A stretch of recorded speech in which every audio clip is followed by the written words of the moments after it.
गांव के एक छोटे से कोने में मिट्टी की दीवारों और खपरेल की छत वाले घर में सीता नाम की एक लड़की रहती थी। वह गरीब जरूर थी, लेकिन उसकी आंखों में सपने थे। सीता का जन्म ऐसे परिवार में हुआ था जहां 2 वक्त की रोटी जुटाना भी मुश्किल था। उसके पिता मजदूरी करते थे और माँ दूसरों के घरों में झाड़ू पोंछा। परिवार की आर्थिक हालत खराब होने के बावजूद सीता ने कभी हार नहीं मानी।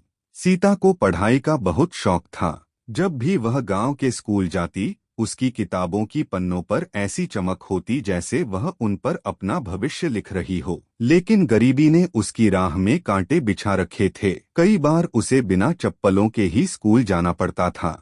बारिश के दिनों में कीचड़ में चलते हुए उसके पैर गंदे हो जाते, लेकिन उसकी मुस्कान कभी गायब नहीं होती। उसके पिता उसे अक्सर समझाते, सीता, पढ़ाई लिखाई से पेट नहीं भरता। हमारे हालात ऐसे नहीं हैं कि हम तुझे ज्यादा पढ़ा सकें। घर का कामकाज सीख, यही तेरे काम आएगा।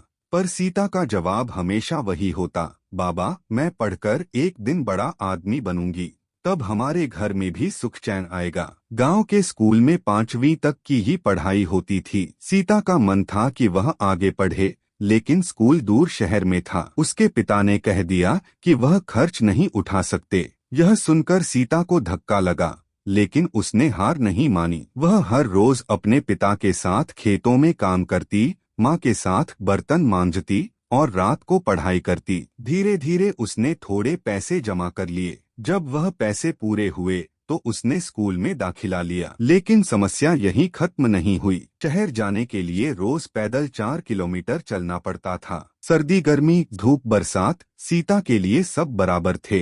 रास्ते में लोग उसका मजाक उड़ाते, लेकिन उसके इरादे मजबूत थे। जब सीता ने स्कूल में अच्छे अंकों से परीक्षा पास की तो गांव वालों की नजरें बदलने लगीं। कुछ ने उसकी तारीफ की तो कुछ ने उसके परिवार का मजाक उड़ाया। लड़की है, पढ़ लिख कर क्या करेगी, आखिर में रसोई संभालनी है, लोग कहते। लेकिन सीता को इन बातों से फर्क नहीं पड़ता था। एक दिन गांव के सरपंच ने उसके पिता से कहा, अपनी बेटी को ज्यादा सिर पर मत चढ़ाओ, ये सब बर्बादी है। लड़कियां पढ़ाई के लिए नहीं बनी। सीता के पिता ने सरपंच की बातों से प्रभावित होकर उसे स्कूल से निकालने का फैसला किया। पर सीता ने पिता से कहा, बाबा, अगर मुझे पढ़ने से रोक दोगे तो मैं अपना सपना कैसे पूरा करूंगी। मुझे एक मौका दीजिए, मैं आपको निराश नहीं करूंगी। सीता की मेहनत रंग लाई। उसने 10वीं की परीक्षा में अपने जिले में टॉप किया। अखबारों में उसका नाम छपा।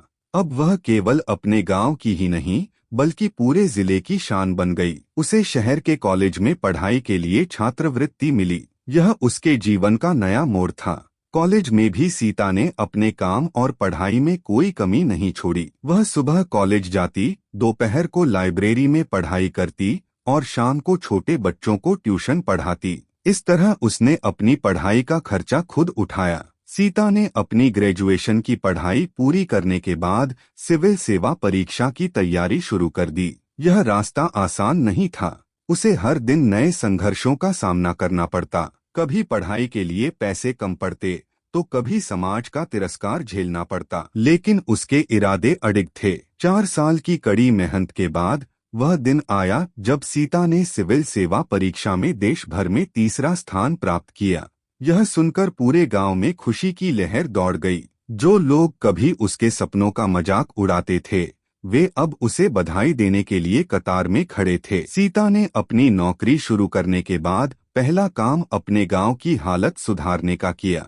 उसने अपने गांव में एक बड़ा स्कूल बनवाया जहां लड़कियां भी लड़कों के साथ पढ़ सकें। उसने महिलाओं के लिए स्वरोजगार के अवसर पैदा किए और किसानों के लिए नई तकनीकें उपलब्ध करवाईं। आज सीता उस गांव की सबसे बड़ी प्रेरणा बन चुकी है। उसने साबित कर दिया कि परिस्थितियां चाहे कितनी भी कठिन क्यों न हो, अगर इरादे पक्के हों तो सफलता आपके कदम चूमती है। सीता की कहानी हर उस व्यक्ति के लिए प्रेरणा है जो अपने सपनों को साकार करना चाहता है। सपने देखने वालों की दुनिया बदलने की ताकत होती है। बस जरूरत है तो उन सपनों को पूरा करने की हिम्मत जुटाने की।